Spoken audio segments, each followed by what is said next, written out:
Ek wil u dan uitnooi om die woord van die Here vanoggend saam met my oop te maak by Psalm 78. Wanneer ons hierdie Psalm gaan begin lees, gaan u sien dit het juis betrekking op 'n dag soos hierdie, waar ons kinders moet leer en hulle inskerp die magtige dade van God wat hy gedoen het in die verlede. En daarom is hierdie Psalm ook van toepassing. Dis 'n redelike lang Psalm. Ons gaan nie al die verse saam lees nie.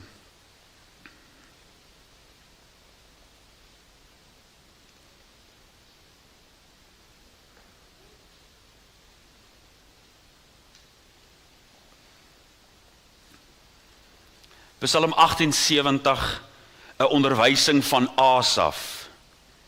My volk, luister na my onderrig, neig julle oor tot die woorde van my mond. Ek wil my mond open met 'n spreek, raaisels uit die voortyd laat stroom, wat ons gehoor het en weet en ons vaders ons vertel het, sal ons nie verberg vir hulle kinders nie. Maar aan die volgende geslag vertel die roemryke dade van die Here en sy mag en sy wonders wat hy gedoen het.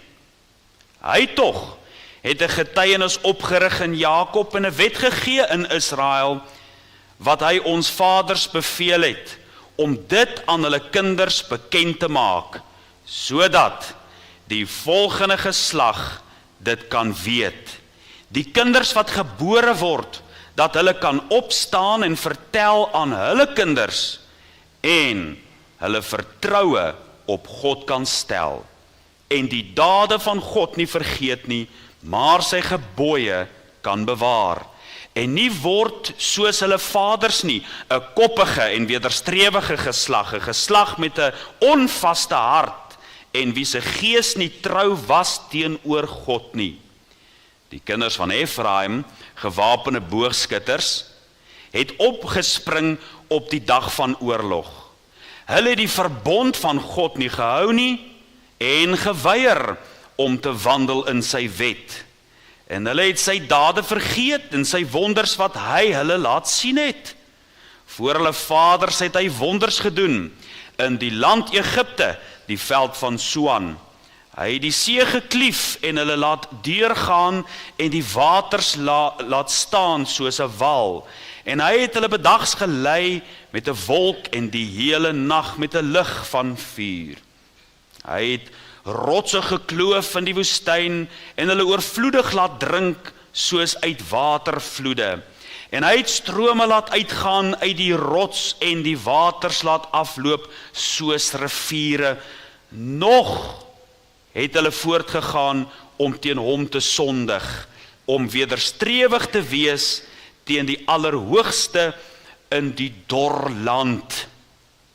En hulle het God versoek in hulle hart deur voedsel te vra na hulle sin. En hulle het teen God gespreek, hulle het gesê, sou God 'n tafel kan dek in die woestyn? Kyk, hy het die rots geslaan, dat waters gevloei en spruite gestroom het, sou hy ook brood kan gee of vleis kan verskaf aan sy volk? Daarom het die Here gehoor en toornig geword, en 'n vuur is aangesteek teen Jakob, en toorn het ook opgegaan teen Israel, omdat hulle in God nie geglo en op sy hulp nie vertrou het nie. En hy het aan die wolke daarbo bevel gegee en die deure van die hemel oopgemaak en hy het manne op hulle laat reën om te eet en koring van die hemel aan hulle gegee. Mense het die brood van die engele geëet. Hy het hulle vol op padkos gestuur.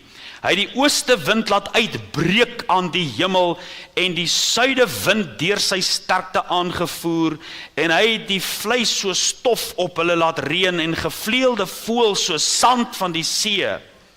En hy het dit binne in sy laar laat val rondom sy wonings. Toe het hulle geëet en ten volle versadig geword en hulle begeerte het hy bevredig. Hulle was nie weg van hul begeerte nie. Hulle voedsel was nog in hulle mond, toe die toorn van God teen hulle opgegaan het, en hy 'n slagting onder hulle kragtige manne aangerig, en die jong manne van Israel neergewerp het. Ondanks dit alles, het hulle verder gesondig, en nie aan sy wonders geglo nie. So het hy dan hulle dae laat vergaan in nietigheid, en hulle jare in verskrikking. Elke keer as hy hulle gedood het, het hulle na hom gevra, en teruggekom en God gesoek.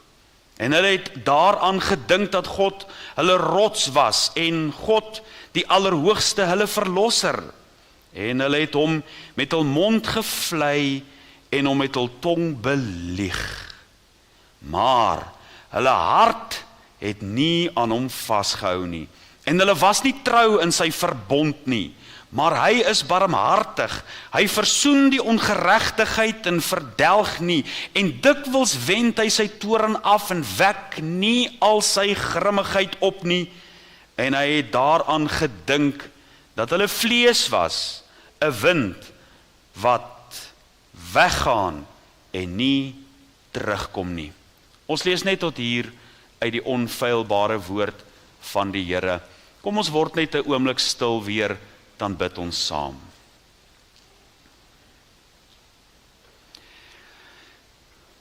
Hemelvader, ons word onmiddellik aangegryp met die lees van hierdie psalm oor die ontroue handelinge van die volk Israel.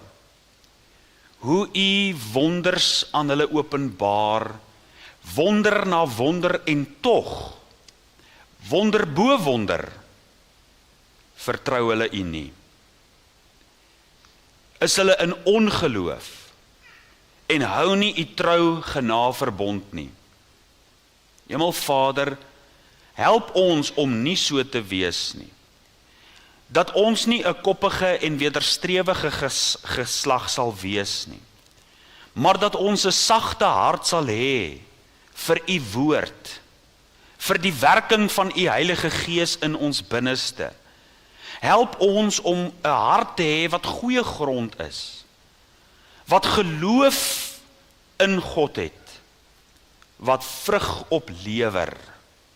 Hemelvader, gee aan ons genade, sodat ons elke dag van ons lewe in U weë mag wandel. Ek bid dit vir iemand hier vanoggend, wat dalk soos 'n skaap hulle eie pad geloop het, wat dalk afgedwaal het. Sal U deur U krag en in staatstelling, U wat 'n herder is, hulle terughark, om hulle in te bring onder U beskerming. Ek wil vra, Here, dat U met ons sal wees met die aanhoor van hierdie woord. Ek wil vir U kom dankie sê vir U genade oor hierdie gemeente. Sal U dan met ons wees en ons behoed en ons bewaar.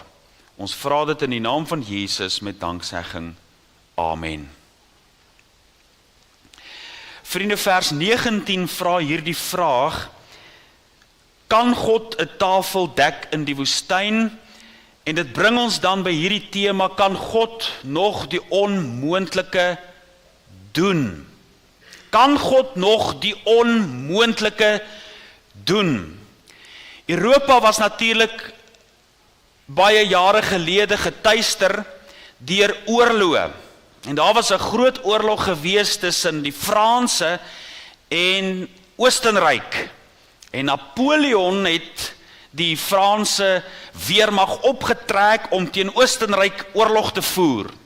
Uiteindelik was daar 'n klein dorpie, Veldrich. En hierdie dorpie kon geen weerstand teen Napoleon en sy magte bied nie. So gebeur dit dat dit die dag van die Here is.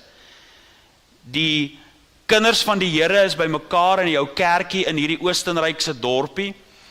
En uiteindelik toe die gemeente so bymekaar was, sê die dominee vir die gemeente: vir te lank het ons op onsself vertrou. Kom ons rus in die Here. Vandag is die dag van die Here. Dit is die dag wanneer ons sy opstanding gedenk. Kom ons maak nie ons eie planne om weerstand te bied teen Napoleon en sy magte nie. Kom ons rus vandag in die Here en ons vertrou hom. Ons laat die kerk klokke lui, ons gaan die woord aan u voorhou en ons gaan hier wees in die kerk. So gemaak, so het hulle uiteindelik die kerkklokke laat lui, die woord van God is bedien. Nie ver van daar nie was die Franse magte. Met die aanhoor van die klokke lui het hulle gedink, dit is die weermag van Oostenryk wat opgetrek het om hierdie dorpie te verdedig en Napoleon en sy magte het gedink, dis nie die moeite werd om hierdie dorpie in te val nie, en toe die kerkdiens verby is, toe gewaar hulle dat Napoleon en sy weermagte tente opgeslaan het en verbygetrek het. Hoekom vertel ek u hierdie kort ware verhaaltjie? Net om aan u te demonstreer dat daar 'n punt in 'n mens se lewe kom waar jy moet besef, jy kan nie op jouself vertrou nie. Dat daar 'n punt in jou lewe moet kom waar jy jou geloof en vertroue in Jesus Christus behoort te plaas, dat hy die God is wat wonders vir jou kan doen. Ja, in die eerste plek om jou uit die kake van die dood, uit die duisternis oor te bring, na die koninkryk van die lig, van die seun van sy liefde. Jy kan jouself nie red nie. Dit is deur die genade van God alleen, dat 'n mens gered kan word, want uit genade is jy gered, en dit nie uit jouself nie, dat niemand mag roem nie, dit is die genade van God. Jy kan nie iets aan jou eie kondisie en jou posisie voor God doen nie. Dit is deur hom alleen. Maar dit is nie waar dit bly nie. In jou heiligmaking kom jy vinnig agter, jy kan jouself ook nie heilig maak nie. As God se genade nie in jou werk nie, dan sal jy nooit kan groei in gelykvormig wording aan die beeld van die Here Jesus Christus nie. Dit is deur die genade van God alleen. Maar nou, ons kan dit nog verder vat. Wat van jou krisisse? Wat van die beproewinge en die uitdagings wat oor jou lewe kom? Vinnig kom jy agter ook daarin, het jy God se genade nodig. Soos aan Paulus gesê is, my genade is vir jou genoeg. En nou ontstaan hierdie vraag, kan God in jou situasie inkom en vir jou nog die onmoontlike doen? In die gedeelte wat ons gelees het, word elke een van ons opgeroep om aan die wonders van God te dink. En nie net te dink aan die wonders van God nie, maar ook om daaraan te dink dat ons veronderstel is om dit aan ons kinders en ons nageslag na ons te leer. Sodat, en hier kom die rede, dat hulle op God kan vertrou. Sodat hulle ook hulle geloof en vertroue in hom kan sit. En in die weë van die Here, in die spore van geregtigheid kan wandel. As ons dit nie vir hulle vertel nie, wie gaan dit vir hulle vertel? Daarom, my liewe broeders en susters, as ons in 'n oomblik in tyd net bietjie stil staan en dink aan God wat ook in ons situasies inkom, waar hy aan ons genade skenk om ons deur te dra, dan kan ons ook dit aan ons kinders en aan die nageslagte vertel. As jy jouself vanoggend die vraag afvra, deur watter beproewings en uitdagings in jou lewe het God jou al deurgedra? Hoeveel keer was jy al op die drempel van die dood en God het jou uitgehelp? Hoeveel keer het jy al met jou hande in jou hare gesit en gedink, daar is geen uitkoms uit hierdie situasie, maar God het jou uitgehelp? Hoeveel keer was daar al finansiële spanning in jou lewe wat jy gedink het, voorwaar hierdie berg is vir my net te groot, waar sal my hulp vandaan kom? Hoeveel keer is jy nie al deurgedra nie? En jy vra nog steeds die vraag, kan God die onmoontlike doen? Jy sien, dit lyk dalk soos 'n dom vraag, maar tog vra ons hierdie vraag gereeld. Kan God my uit hierdie situasie help? Here, U weet daarom dat hierdie situasie benard is. Hierdie situasie, jy vra oor jou sekuriteit. Jy vra oor jou kinders se toekoms in hierdie land. Jy vra oor, kan hulle nog op universiteit eendag gaan studeer? Waar gaan jy finansies daarvoor kry? Gaan ons kinders werk kry? My gesondheid, my finansies, en jy vra jouself hierdie vraag eintlik gereeld. Kan God jou nog help? Jy sien, dit lyk soos 'n dom vraag, en tog is dit 'n vraag wat ons voortdurend oor en oor vra. Psalm 72 vers 18 sê, geloof sy die Here God, die God van Israel, wat alleen wonders doen. Efesiërs 3 vers 20, en aan hom wat mag het om te doen ver bo wat ons bid of dink. Kan God nog die onmoontlike doen? Daar is lesse in die verlede waar God hom geopenbaar het as die een wat elke keer voorsien, as die een wat trou bly tot in alle ewigheid, en tog mag hier iemand vanoggend wees wat 'n sweempie van twyfel het. Tog mag hier iemand wees wat vanoggend in 'n situasie sit waarin jy dink, hoe gaan ek hier uitkom? Kan God my help? Jy vra hierdie vraag, kan God nog die onmoontlike vir jou moontlik maak? Dan het jy nodig om te hoor, my liewe broeder en suster, dat God dit vir jou moontlik kan maak. Dat hy uitkomste vir jou kan gee, knope kan losmaak. Dat hy lig vir jou kan bring aan die einde van die tonnel.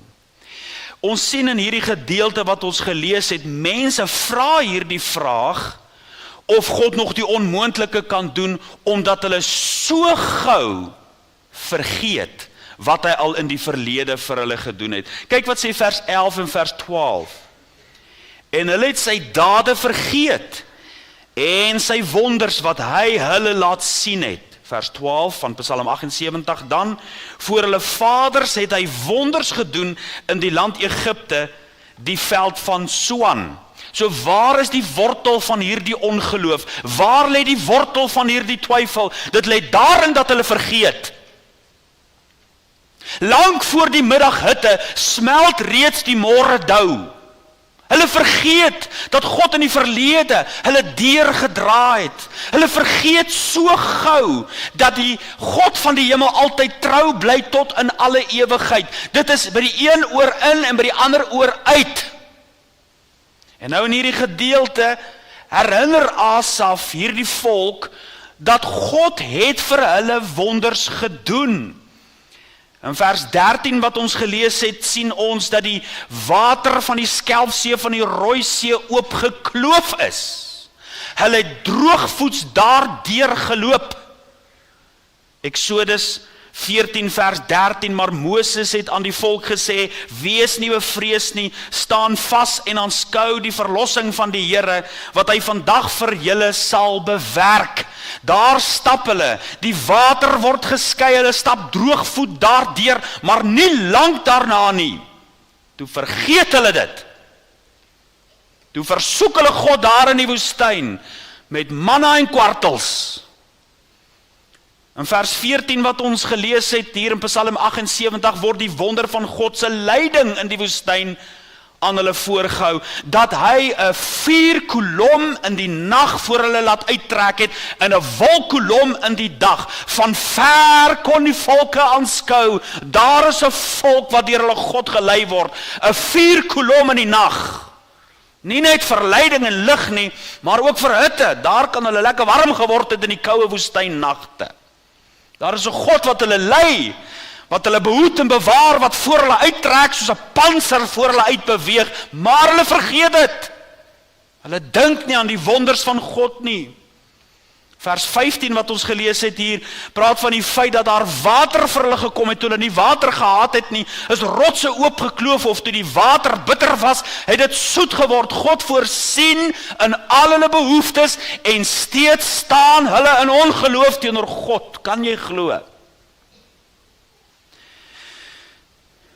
Vers 17, van Psalm 78, nog het hulle voortgegaan om teen hom te sondig, om wederstrewig te wees teen die Allerhoogste in die dorland, en hulle het God versoek in hulle hart deur voedsel te vra na hulle sin.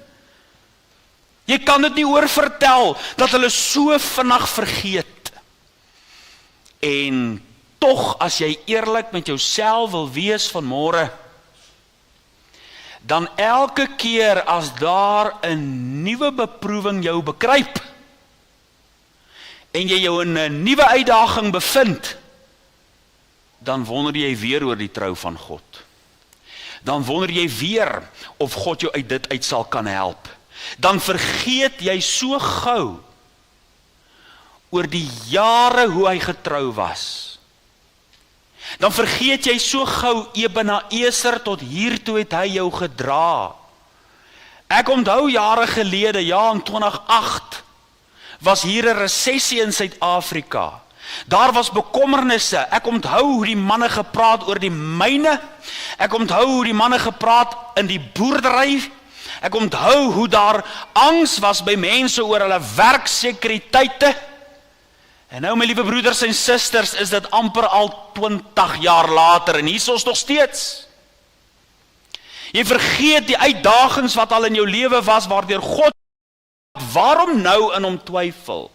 Jy sien, hierdie vraag word gevra, omdat ons so vinnig vergeet, waardeur God ons al in die verlede gedra het. Waardeur God ons al gehelp het. En God word toornig, weens ons ongeloof en wantroue. Dit is vir hom nie aanvaarbaar, as ons altyd in sy hulp en sy vertroue twyfel nie. Kyk wat sê vers 21 en 22, van Psalm 78. Daarom het die Here gehoor, en toornig geword, en 'n vuur is aangesteek teen Jakob, en toorn het ook opgegaan teen Israel, omdat hulle in God nie geglo en op sy hulp nie vertrou het nie. Wat 'n ernstige waarskuwing is dit tog nie? Dat God reageer op ons ongeloof en wantroue. Elke keer as hy ons deurdra, dan is dit goed. Elke keer as hy ons ondersteun, dan is ons bly, maar met elke nuwe uitdaging, dan wonder ons weer, dan twyfel ons weer. Dit is vir God nie aanvaarbaar nie. En dit is nodig dat ons dit hoor. Daar word iets in God se hart opgewek. Eens ongeloof. En dit is toorn. Hy reageer. In die gedeelte wat ons gelees het, lees ons dat God 'n groot slagting op hulle gebring het. Dit word vertel dat weens hulle hebsig, en noem dit nou maar brassery as jy wil, maar die kos was nog nie verwerk nie. Die kos was nog in hulle monde, of die toorn van God het al reeds teen hulle ontvlam, omdat hulle in so ongeloof teenoor God handel. En tog is dit so, dat hierdie volk, met God se wonders en al, terugverlang na die vleispotte van Egipte. Tog is dit dat weens hulle ongeloof, hulle nie die beloofde land ingeneem het nie, en God het toornig geword teenoor hulle, terwyl hy oor en oor bewys, dat hy kan voorsien. Vers 23 tot 27, ek lees dit weer. En hy het aan die wolke daarbo bevel gegee, en die deure van die hemel oopgemaak, en hy het manna op hulle laat reën om te eet, en koring van die hemel aan hulle gegee. Mense het brood van engele geëet. Hy het hulle volop padkos gestuur. Hy het die ooste wind laat uitbreek aan die hemel, en die suide wind deur sy sterkte aangevoer, en hy het vleis soos stof op hulle laat reën, en gevleelde voëls soos die sand aan die see. Let op die wyse waarop God voorsien.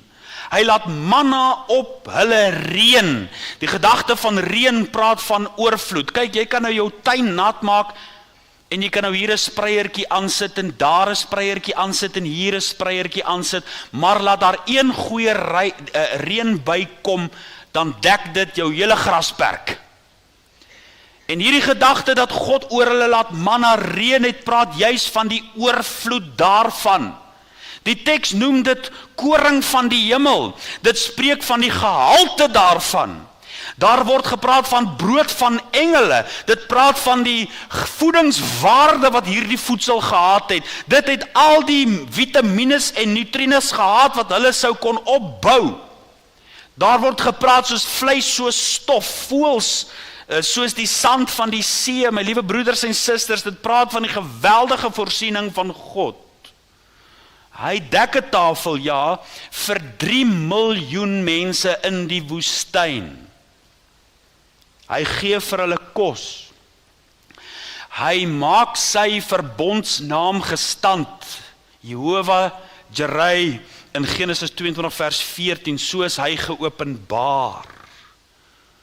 Ons bely dit in die Nederlands geloofsbelydenis, ons glo dat God nadat hy alle dinge geskaap het, dit nie laat vaar of aan die toeval of geluk oorgegee het nie, maar dit volgens sy heilige wil so bestuur en regeer. Dit praat van God se hand, my liewe broeder en suster, is betrokke in jou lewe. Jy hoef nie te wonder, maar is God ver nie? Jy kan weet dat hy by jou betrokke is. Hy bewys oor en oor dat hy kan voorsien. Sy hand is in jou lewe. Dit is jou ongeloof wat jou blind maak daarvoor. God voorsien in al ons behoeftes. Matteus 10 vers 29 tot 31, word 2 mossies nie vir 'n stywer verkoop nie, en nie een van hulle sal op die aarde val sonder julle Vader nie. En van julle is selfs die hare van julle hoof almal getel. Wees dan nie bevrees nie, julle is meer werd as die mossies. As God vir 'n ou mossie kyk wat sommer met 'n pellet doodgeskiet word, hoeveel te meer kyk hy nie na jou nie? Die hare van jou hoof is getel. Waarom enigsins vanoggend in jou situasie in God se voorsiening twyfel? Weereens, kyk wat bely ons oor die voorsienigheid van God, soos uitgedruk in die Nederlands geloofsbelydenis. Hierdie leer bied onuitspreeklike troos. As ons daardeur geleer word dat niks per toeval oor ons kan kom nie, maar alles deur die beskikking van ons hemelse Vader oor ons kom. Hy waak oor ons met vaderlike sorg en heers oor ons en alle skepsels, dat sonder die wil van ons Vader nie een haar van ons kop, hulle is almal getel, en ook nie een mossie op die aarde kan val nie. Hoeveel meer is ons nie werd as al die voëls nie? Hoeveel meer as die lelies van die dale, van die veld? God sorg vir ons. Ek onthou Tannie Annelie Prinsloo het by geleentheid gesê, toe sy in 'n baie moeilike situasie was, toe lê sy so een nag op die bed. Sy's wakker, sy kry nie geslaap nie. En hier in die middernagtelike ure, wanneer voëls ook slaap, hoor sy die voël aan die buitekant wat sing. God sorge, God sorge, God sorge, God sorge.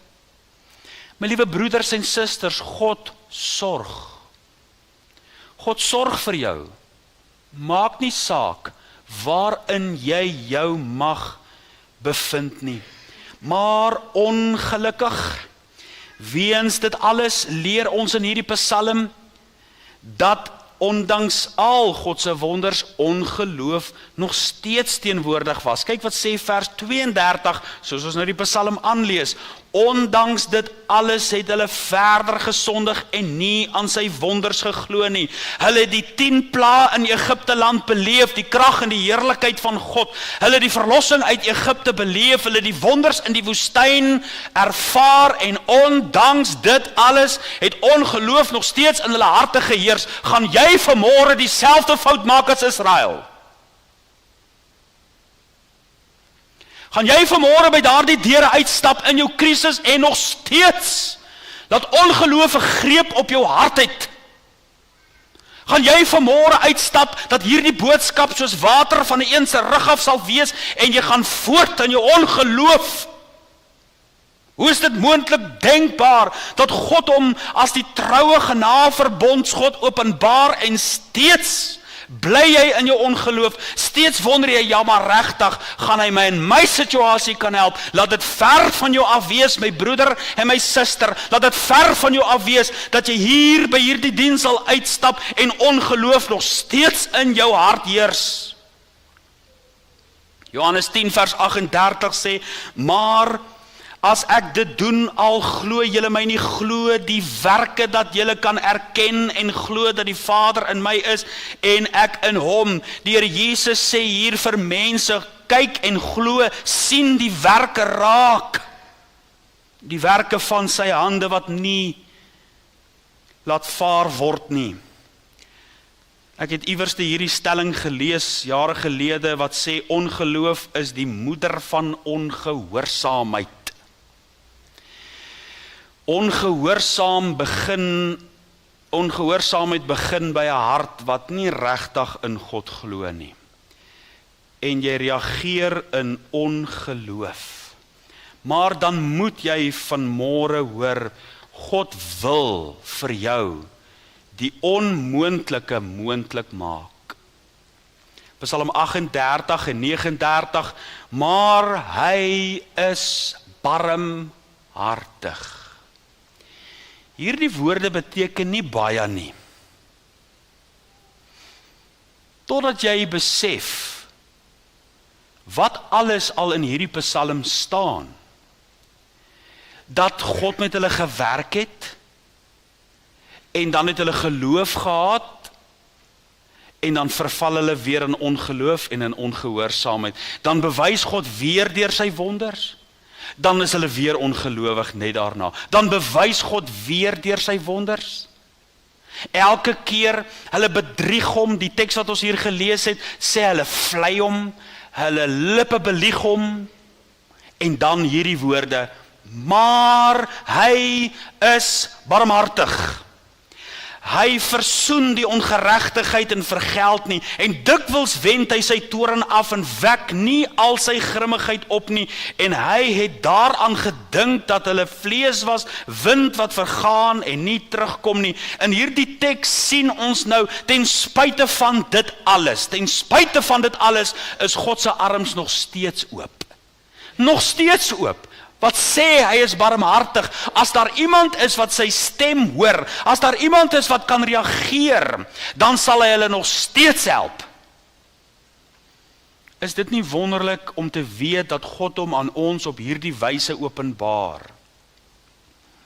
Dat ten spyte van alles wat ons al in die verlede gedoen het, ten spyte van al ons tekortkominge, van al ons ongeloof, van al ons ongehoorsaamheid, as hier iemand is wat vanoggend die stem van die Here hoor, binne in jou situasie waarin jy dink daar vir jou geen uitkoms is nie, en jy vlug en jy gaan na God toe, dan gaan hy jou barmhartig wees. Die naam van die Here is 'n sterk toring, die regverdige hardloop daarin en word beskut. Sy Spreuke 18 vers 10. Sy naam is 'n sterk toring, hy is die God wat voorsien. En hy kan ook vir jou in jou situasie help. My liewe broeders en susters, laat ons dit vir ons kinders leer. Laat ons hulle leer dat God trou bly tot in alle ewigheid. Laat ons hulle vertel van hoe swaar dit op 'n stadium met ons gegaan het, maar dat God ons daar uitgehelp het.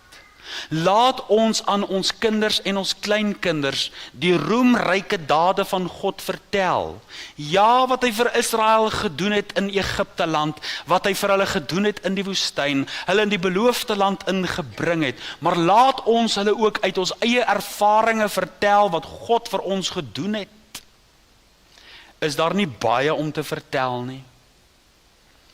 Hoe hy 'n volk hier in die suidpunt van Afrika gebring het, deur leeugevaar gedraai het, deur koue winternagte, oor die Drakensberge heen. Is daar nie baie wat ons kan vertel van die wonders van God nie?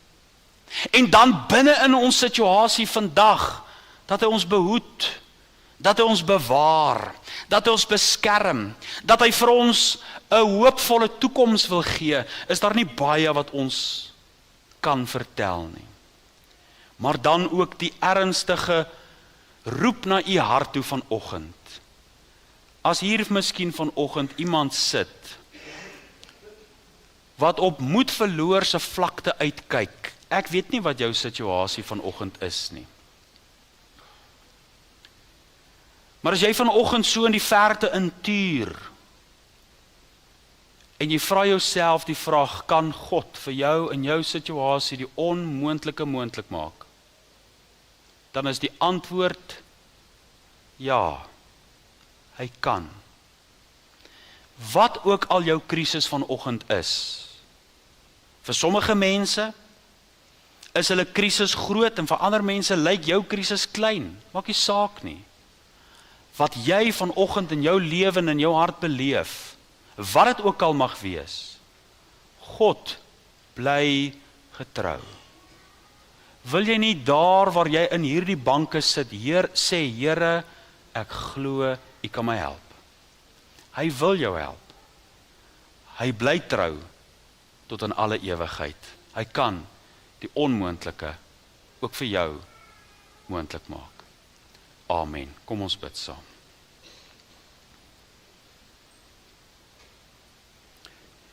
Hemelse Vader, toe Asaf hierdie psalm neergepen het hy die begeerte gehad, soos ons in die eerste paar verse lees, dat hy wysheid wil laat voortspruit, en soveel woorde uit sy pen en uit sy hart uitkom. En Here, die wysheid wat ons vanoggend sien, is om nie U wonders te vergeet nie. Die wonders waardeur U ons al oor al die jare gedra het. Die wonders van God se goedheid en guns oor ons. En Here, ons wil nie vanoggend ontrou wees nie. Ons wil leer uit die foute van die verlede. Ek bid vir iemand dalk wat hier in hulle situasie vanoggend sit, wat vasgevang is, wat wonder, waar sal hulle hulp vandaan kom? Ek bid vir so 'n persoon, Here, dat hulle geloof in hulle hart sal hê om aan U vas te hou. Dat hulle gebede ten hemele sal rig, soos kerkklokke wat lui, wat sê, Here, help my. Ek bid vir iemand hier, wat dalk U wonders in hulle lewe al vergeet het. Dat U wat genadig en groot van barmhartig is, dat U vir hulle ook in hierdie oomblikke nuwe hoop sal bring, want U kan doen wat U gesê het U sal doen. Ons vra dan, Here, wees met ons, behoed ons, bewaar ons in Jesus naam. Amen.